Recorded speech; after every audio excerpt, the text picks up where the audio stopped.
We dive into the Ravens 16-10 win over the Cleveland Browns in Week 12 next year on Locked On Ravens.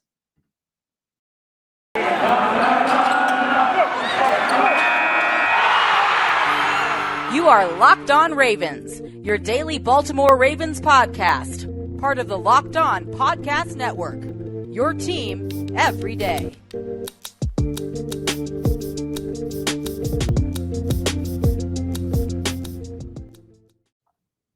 And as we return here with another episode of Locked On Ravens, I am your host, Kevin Ostreicher of Ravens Wire, and we're back. It is the Ravens' second straight victory Monday. So the second straight victory Monday here on Locked On Ravens. Baltimore defeating the Cleveland Browns in Week 12 by the final score of 16-10. It wasn't a pretty game. It wasn't something you'd hang in a museum or anything, but the Ravens, they get the job done. They come out with a victory, and that's all that matters. They move to 8-3, which represents the top spot in the AFC, the best record in the AFC through 12 weeks. And it's so impressive. It is to me because of just how many injuries this team has gone through, how resilient they've had to be throughout the course of this whole year. And this could have easily been kind of like a throwaway year for them where they lose all these guys before the season. It continues throughout the regular season, and they're just like, you know what are we like? This is ridiculous. But they have continued to believe in their guys as they should. And now they have kind of gotten those rewards and are now 8-3. They lead the AFC North, and now they will travel to Pittsburgh to take on the Pittsburgh Steelers in Week 13. But before we get into that and looking ahead, let's talk about this game a little bit because, again, wasn't pretty, but the Ravens get the job done. In the first segment, we'll talk about the offense, that Ravens offense. It wasn't the best day for them. We'll talk about that. In the second segment, we'll dive into the defense. Another very solid performance by this defense, especially considering they did not have Calais Campbell in this game going up against the best run attack in the NFL. Then in the final segment, we will look ahead a little bit to Pittsburgh and the rest of the remaining schedule for Baltimore, and also just talk about how really amazing this season has been, because I know we've done this before after victories and everything, but it really, every week it seems like, all right, now is the week where the injuries will catch up to them, or now is the week where this will happen, and it just usually never does. Now they do have 3 losses, but at the same time, the 8 wins are just as amazing as the losses are brutal. So we'll dive into all of that here. Before we do that, though, if you are following along with us on Apple Podcasts, Google Podcasts, Spotify, and audio form, be sure to follow the show, turn on notifications so you know you get our content. That's Monday through Friday at 6 a.m. Eastern time, though. I'll tell you right here. Also, if you're following along with us on YouTube, be sure to subscribe to the channel, like the video, hit that notification bell. It all helps out in the YouTube algorithm, and I greatly appreciate everybody who's making Locked On Ravens your first listen of the day. Our first goal on YouTube is 1,000 subscribers, so thank you for everybody who has subscribed on the YouTube channel. We're growing it pretty quickly, and I'm really happy about that. But I'm also happy about this Ravens victory. Let's talk about it here on Locked On Ravens. Also, though, follow me on Twitter at KaleSharker34 and the Locked On Ravens account at Locked On Ravens. But enough of that. Let's dive into the victory. Starting on offense, Lamar Jackson is the key storyline here. And coming back after missing Week 11 with an illness, this offense sputtered a little bit. And one of the stats I want to bring up first is the fact that this Baltimore offense, has scored 1 touchdown on offense in 3 straight weeks. It has not been a great time for this offense, and they've had to deal with adjusting to blitzes, which they haven't done great. And obviously missing Lamar Jackson in Week 11, and then just the turnovers, which really, really plagued them in this game. Lamar Jackson, 4 interceptions through 3 of them on 3 straight possessions. And those are just killers. And Lamar Jackson knows he has to play better. A lot of people know Lamar Jackson has to play better. Some of them were on wacky tip plays. There was one of them where it looked like Lamar Jackson was targeting Mark Andrews, but Rashad Bateman was coming across the field, and he was the short crosser guy, and he was like, "Why are you throwing it so hard to me?" And he ended up putting his hands up, the ball deflects and into the arms of a Cleveland defender. But there was the one to Ronnie Harrison, which did it touch the ground? I think it maybe did, but regardless, that was just a bad throw altogether. Lamar Jackson and Mark Andrews clearly not on the same page, and then just bad overall turnovers, and something where Lamar Jackson's throwing the football more this year than he ever has. At least he's on pace to. So the interceptions will be coming at a higher rate just based off of pure numbers. But at the same time, 4 interceptions in a game, teams usually never are able to win in those situations. Since 2015, teams were 0-52 in those situations. And what do the Ravens do? They overcome. They are resilient, and they break that 52-game losing streak. But yeah, Jackson just looked a bit rusty. And we all know this is not the player he is. Sometimes he will have bad games, but that doesn't mean it's an excuse for him to be like, oh, I know, go get him next time. Lamar Jackson knows, he said in his post-game press conference, he was hot about it. And on Twitter, he said, he's going to get back in the lab. But yeah, a lot of throws Lamar Jackson really probably wishes he had back. 4 interceptions is never acceptable as a quarterback. He knows that. And by his standards, he's mad at it because he knows he's a better player than that. And I know, and everybody knows he's a better player than that. That doesn't mean he's not a generational talent. Doesn't mean he's not a good quarterback. But at the same time, there were opportunities. There were tons and tons of opportunities in this game for the Ravens to get off to a fast start or put the foot on the gas a little bit and kind of step on the throat of Cleveland in that defense. But they just couldn't take advantage because the interceptions were so prevalent and just backbreaking in some situations, right before the half when they're trying to drive down the field and get some points. It's those types of situations where it just does not benefit an offense whatsoever. And I've said this for a while, but the Ravens 2-minute drills are either absolutely beautiful or absolutely brutal. And, we saw a couple of brutal ones in this game against Cleveland in week 12, but they were able to overcome. And that's the most important part, obviously. But Jackson, moving forward does have to play a bit better. And hopefully he'll be able to do that against Pittsburgh, a team where he has had a lot of struggles, a lot of struggles against. We'll talk about that in the final segment. But Jackson, overall, when you want to look at it from a pure stats perspective, 28, 32, 165 yards, 1 touchdown in those 4 interceptions, was sacked twice. The offensive line was not amazing. They weren't absolutely atrocious either. I thought it was a better game from what we've seen from them, but there was still, a lot of times where Jackson was under pressure, had to move out of the pocket, was pressured in 1 second. So the offensive line definitely not this amazing unit, but also not, terrible as they might have been in the past couple of games. Jackson also contributed 17 carries for 68 yards. But one of the problems here for the Ravens offense is the running game. And at this point, look, it just is what it is. The Ravens, they don't have J.K. Dobbins. They don't have Gus Edwards. They're missing Ronnie Stanley and a bunch of offensive line pieces shuffling around. And it's going to be what it's going to be this year. And I think a lot of people kind of have to get on that train.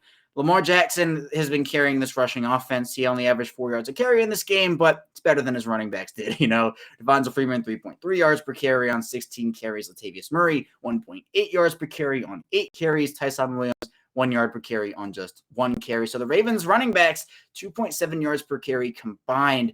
It usually doesn't win you football games, but the Ravens are able to, again, come out on top, be resilient. Credit to the defense. We'll talk about the defense in the second segment. But this rushing attack has made this offense so one-dimensional at this point where when they're running the football, you're like, oh, my God, like it's going to be 1 yard or 2 yards or 3 yards. And it's those types of situations, especially on first down. We've talked about how the Ravens' third down offense has not been amazing this season. And they've had to improve in that area, and they should improve in that area. Now, they were 7 for 15 on third down, but we saw situations throughout the night where obviously they performed well in those third down areas, but also it's just situational football where the Ravens' third down offense has not been as amazing as people want it to this year because they're putting themselves in not great third down situations where we see a run on first down for 1 yard, an incompletion on second down, and all of a sudden you're on a 3rd and 9, or there's a sack on first down, and then there's a 5-yard gain, then you're faced 3rd and 11. It's so much easier to convert in 3rd and 3s and 3rd and 2s and 3rd and 1s as opposed to 3rd and 9, 3rd and 10, 3rd and 11. 3rd and shorts are a better conversion percentage, a better chance of that than 3rd and longs. And obviously that's, pretty common knowledge. I'm not, necessarily dropping unknown knowledge on people right now, but I think Ravens fans have gotten so used to the fact that, hey, J.K. Dobbins will pick up 9 here, or Gus Edwards will pick up 6 here, and then all of a sudden you're faced with a 2nd and 4 or a 2nd and 1 instead of a 2nd and 11 or 2nd and 8. So it's been tough for them this season with the running game not being able to pick up the yards necessary to put them in better third down situations. All of a sudden they're working with just not great areas there, and then they're forced to punt. The offense can't get the ball rolling, and the fast starts aren't there. So I think that's an area where this team definitely has to improve. The penalties also, there were a couple of big penalties. Now, overall, the Ravens had just 5 penalties in the game. But, we saw a couple of holding plays that derailed drives, whatnot. But, that's going to happen. Offensive linemen, nobody's perfect, and it kind of happens. So we saw the false start on Kevin Zeitler, the 1 yard line on 4th down that gives the Ravens not the opportunity to kick or to go in and score the touchdown. They decided to kick the field goal instead.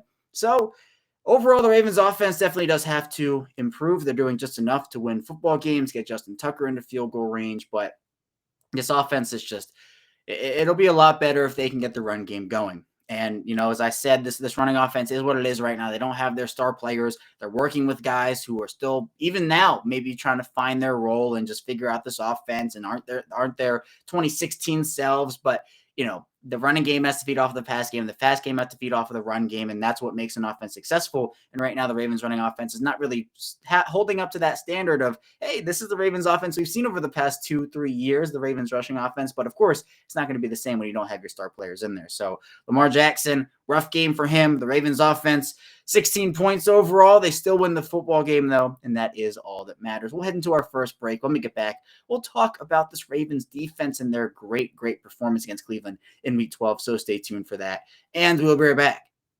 Does this sound familiar? You've got one device that lets you catch the game live, another that lets you stream your favorite shows. You're watching sports highlights on your phone, and you've got your neighbor's best friends logging for the good stuff. Well, I want to tell you about a simple way to get all the entertainment you love without the hassle, and a great way to finally get your TV together. It's called DirecTV Stream, and it brings you live and on-demand favorites together like never before, so you can watch your favorite sports, movies, and shows all in one place. That means no more juggling remotes and no need to buy another device ever again. And the best part, there's no annual contract. So get rid of the clutter and the confusion to get your TV together with DirecTV Stream. You can learn more at DirecTV.com. That's DirecTV.com. The battle of rights required content varies by package. We return here our second segment of this Locked On Ravens Victory Monday edition. Kevin Oestreicher, your host, still hanging out with you here, talking with you after a Ravens 16-10 victory over the Cleveland Browns. Their first divisional win of the season. They are now 1-1 in the AFC North, losing to Cincinnati in Week 7, but beating Cleveland in Week 12. And a lot of this game, a lot of the victory goes to the defense. And they played lights out for most of this football game. A couple of things to work on, of course, because no performance can be absolutely spotless. But I've been very impressed with this defense over the last 3 weeks and their ability to hold up really, really well with all the injuries and with guys coming in and out. They're losing guys for the season. They're still really, they've bonded together. They've played as a unit. And I think we're seeing the improved play we've wanted to see for a pretty long time. Now, we talk about the bad before the good, just get the bad out of the way. The big plays are still prevalent. They still come in kind of bad situations. In this game, we saw a couple of big ones and, just pulling them up. We saw plays of 41 yards, 38 yards, 20 yards, for example. And, there are plays where there's not a Raven defender in the area. Maybe the pass rush doesn't get there and the defense can't cover for that long. There's a miscommunication issue. But for the most part in this game, the Ravens offense was spectacular outside of those big plays, which at the end of the day didn't cost them a victory. So, that's kind of all you can ask for, but you do want to see the improvement in that area. The biggest win for me for this Ravens defense was the fact that they only allowed 2.4 yards per carry on the ground to this Cleveland rushing offense. The Cleveland rushing offense came into this game in Week 12 as the best in all of football. Number 1 in yards, number 1 in yards per carry, number 1 in rushing touchdowns, 5th in attempts. So they were doing more with less. So what we saw here is a unit that, again, came together, played together, tackled very well. There were a few missed tackles in there, but overall tackled very well. Nick Chubb, one of the best running backs in the entire NFL, 8 carries in this game. 8 carries for Nick Chubb for 16 yards. That's 2 yards a carry for one of the best running backs in the NFL. I will take that. The Ravens will take that 7 days of the week. Let's add an extra day. 8 days of the week, the Ravens will take that. And, the leading rusher for Cleveland was Kareem Hunt, 7 carries for 20 yards. Baker Mayfield, 2 for 4. This was a defensive unit that was flying to the football, was really just wreaking havoc all over the place, getting to Baker Mayfield, making Baker Mayfield uncomfortable. They got to Baker Mayfield twice overall, sacked him twice. But there were the pressures. We saw a couple missed sacks early in the game, and even late in the game. Justin Houston on that final drive had Baker Mayfield wrapped up and just couldn't bring him down. And we've talked about this before here on Locked On Ravens, where it seems like this Ravens defense is a high-pressure team, but sometimes just can't get the quarterback down by like an inch or a hair, and those can result in some big plays. Now, luckily, that didn't really harm the Ravens. Those plays where the defense going to get the quarterback down didn't really result in anything where it's like, we really wish we had that sack. But at the same time, you want to get the Browns in those second and long situations, third and long situations, because as we talked about in the first segment, it can hinder an offense and get them into bad third down situations, which they can't really do a lot with. And that was really, really key. Odafe Oweh played phenomenal football in this game, had 2 really big plays. Obviously, the forced fumble on Jarvis Landry, where he works across to where Landry's going to throw the football. He's winding up almost, and all of a sudden, bam, Oweh comes in, forces that fumble, the recovery by the Ravens. And then Oweh recovers a fumble of his own. The Ravens really did a good job of getting to the football in this game and just making it really, really hard for Cleveland to do a lot of what they wanted. And Baker Mayfield obviously was very hindered by his injuries. He's playing very hurt right now. He's probably the most injured player in the NFL right now who is playing. And I mean, there are guys who are playing right now who are so beat up, but I think Mayfield, is really, really, really fighting for his team. And, respect to him for doing that, but he's definitely not the player that, he wants to be at 100% because he's just not 100% at the moment. Patrick Queen all over the field tonight was doing so much for this team. He had 8 tackles. He led the team in tackles. He was tied with Marlon Humphrey for the team lead, had 8 solo tackles. Humphrey had 7 solo tackles and 2 passes defensed. This was a game where the Ravens defense came to play for the 3rd straight week against an offense where a lot of people are thinking with Calais Campbell out, oh man, this is going to be a game where Nick Chubb runs all over this defense and the Ravens can't stop anything. They're put in 3rd and short situations. The Browns can use play action and they can get what they want. And Jarvis Landry is going to kill this team. Jarvis Landry has been, you talk about AJ Green as a Raven killer. Jarvis Landry has been a Raven killer for a little bit when he's been in Cleveland. He did some things, led this team 6 receptions, 111 yards, but the Ravens still were able to hold Cleveland in check for the most part. And one of the biggest points that I want to make here, the time of possession battle. This ties into the offense a little bit. Baltimore held the football for 37 minutes and 4 seconds. Cleveland held the football for 22 minutes and 56 seconds. So they are getting back to the ball control offense, even though they're not running the football effectively, the Ravens. They're still holding the football. And what does that do for a defense? It keeps them on the sideline. It keeps them rested. It makes the opposing offense cold. So Cleveland's offense was coming out there cold a lot of the time, and that was huge. Baltimore's 3rd down defense has been one of the best in football over the 2021 season. They held the Browns to 4 of 13 on 3rd down. It's another reason why the Ravens were able to win this game. They got the ball back for their offense. They forced Cleveland to punt in a lot of situations where if they get a 1st down, they're moving closer to the end zone. They're getting in field goal range. And that could have really hurt considering how the Ravens offense played in this one. So, you talk about this. I think Brandon Williams played well considering how he's played this season. He's been not great this year. He's been hindered by a couple injuries, obviously, but I thought he played decently well overall. Because I just met a week game, make a couple plays, which I was really impressed with.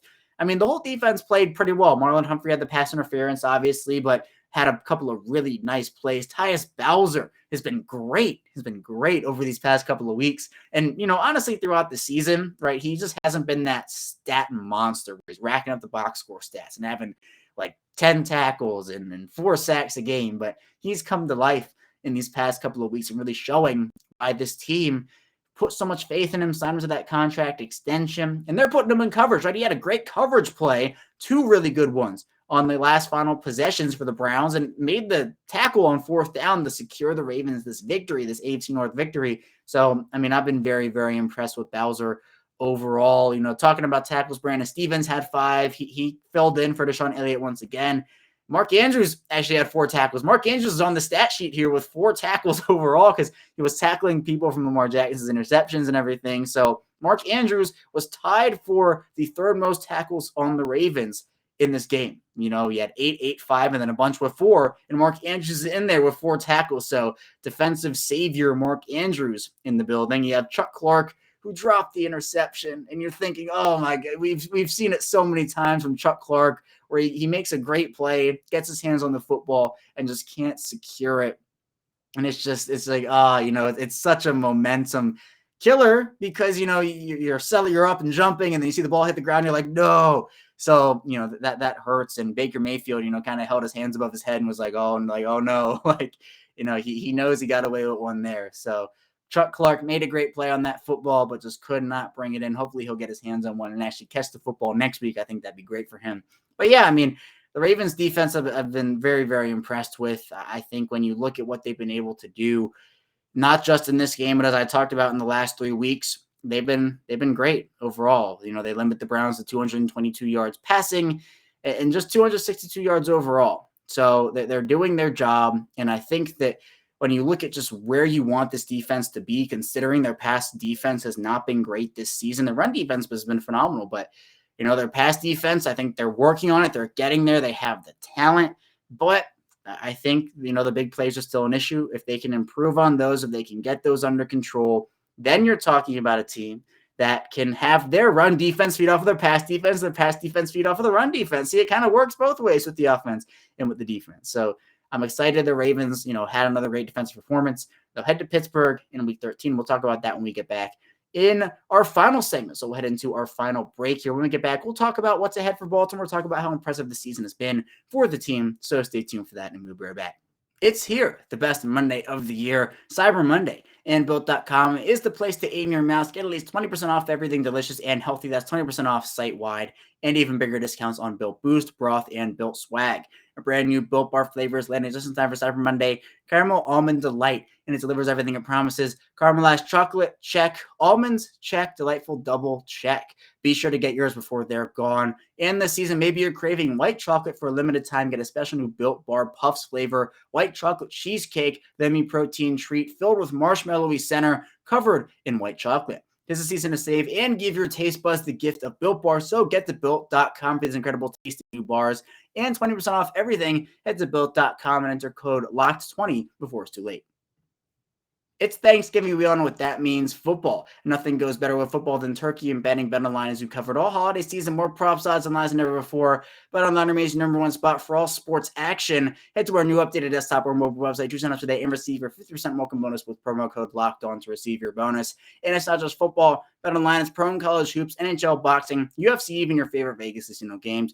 Don't wait to take advantage of all the amazing offers available for the 2021 season. BetOnline is the fastest and easiest way to bet on all your favorite sports. BetOnline, we're stuffed with deals. We return here our final segment of this Victory Monday edition of Locked On Ravens. Kevin Oestreicher, your host, still hanging out with you here. And let's now dive into just how amazing this season has been. The Ravens picking up their 8th win of the season in week 12, 16-10 over the Cleveland Browns. And it just continues to add to a year. It's been so wacky, so unlike any other. Just looking back on where this season began, and even before the season, right? Let's talk about the injuries to J.K. Dobbins and Gus Edwards and Marcus Peters and guys getting hurt in OTAs and training camp, Rashad Bateman, Jimmy Smith, etc. And it's just, you're looking at this roster, you're looking at how depleted it already is before week 1 of the season. And you're like, what can this team do? They have Lamar Jackson, they have talent on both sides of the ball, but they're missing a lot of key pieces. They come into the year missing every carry, yard, touchdown from running backs on their roster from 2020. And it's just a lot of new pieces already. Then the injuries keep coming. Ronnie Stanley does not look like himself in week 1. He's ended up getting shut down for the season. That they have to deal with that and moving Alejandro Villanueva from the right side to the left side. And it's just, all this stuff. They have found gems, though. Pesha Makari's been pretty good, right? He's been pretty great at right tackle, but then he misses some games, right? He comes in and he misses some games, and so they have to work with Tyree Phillips at right tackle. And it's just been all this different stuff where guys go down. Deshaun Elliott goes down for the year. That's another big loss. They lose LJ Fort before the season as well. That's a huge loss. Derek Wolfe is supposed to come back, and then he doesn't come back. And it's just so many things where guys are missing just a week, a couple weeks, a couple months.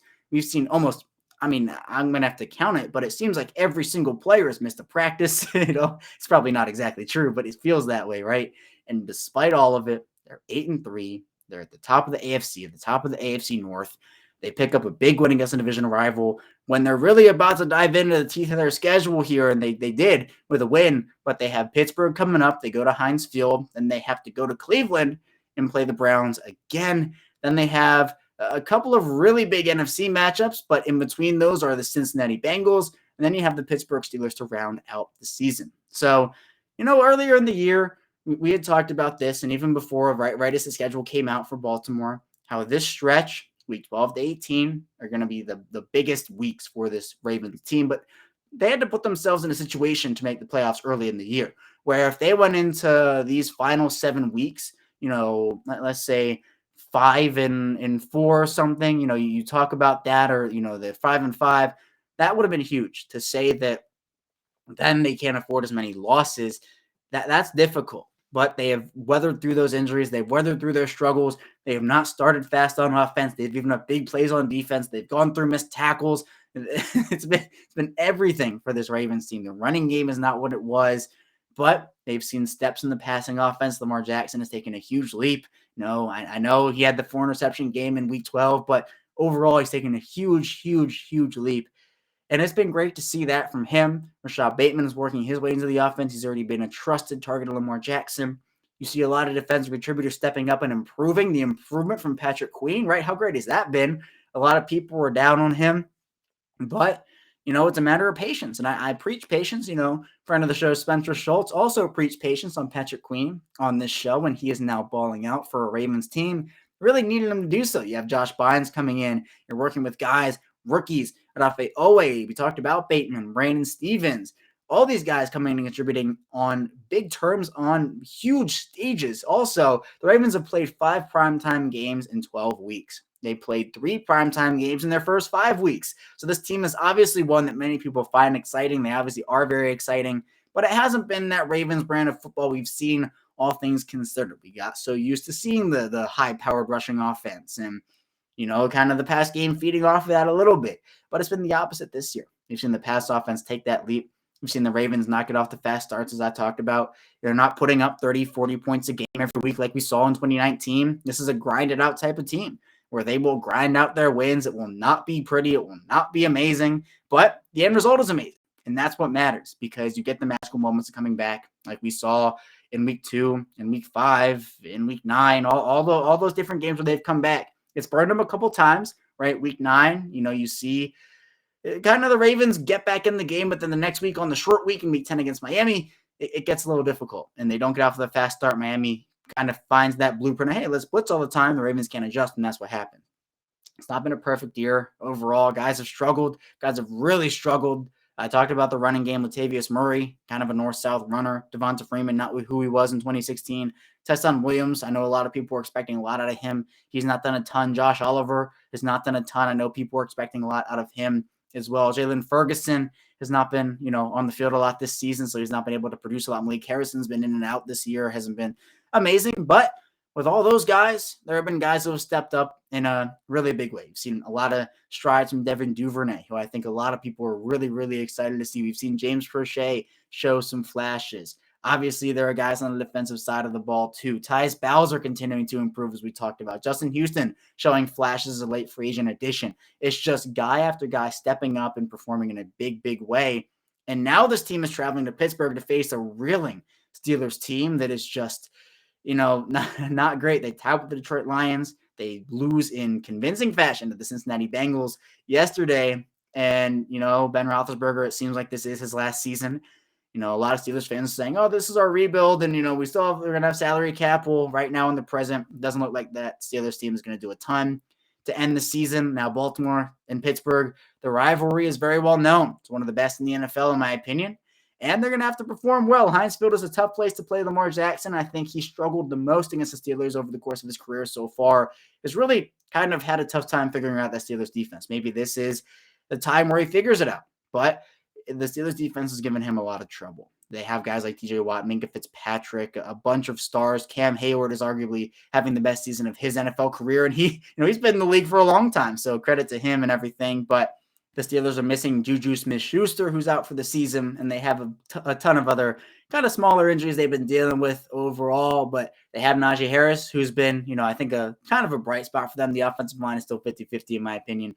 But I think the Ravens will have a tough test ahead of them. I think they can win this football game. I've been predicting they were going to sweep the Steelers ever since before the year started. I'm sticking by it, and I think that they can do it. But they're going to have to, again, limit the big plays, get the run game going a little bit, off to a fast start. If they can put all those things into what they built against Cleveland in Week 12, they can head to Cleveland in Week 14 feeling even better about themselves after coming out with a win in Pittsburgh. But it will be tough. It'll be gritty. There might be another grinded-out game, and a really good one considering how really amazing those games between Baltimore and Pittsburgh are every time they match up. But again, the Ravens 8-3 at the top of the AFC, top of their division, and probably feeling pretty good about themselves as they head into Week 13. That's all that I have for you here today, though, on Locked On Ravens. When we get back here tomorrow, we'll be diving into more Ravens football talk, so stay tuned for that, and I will see you tomorrow.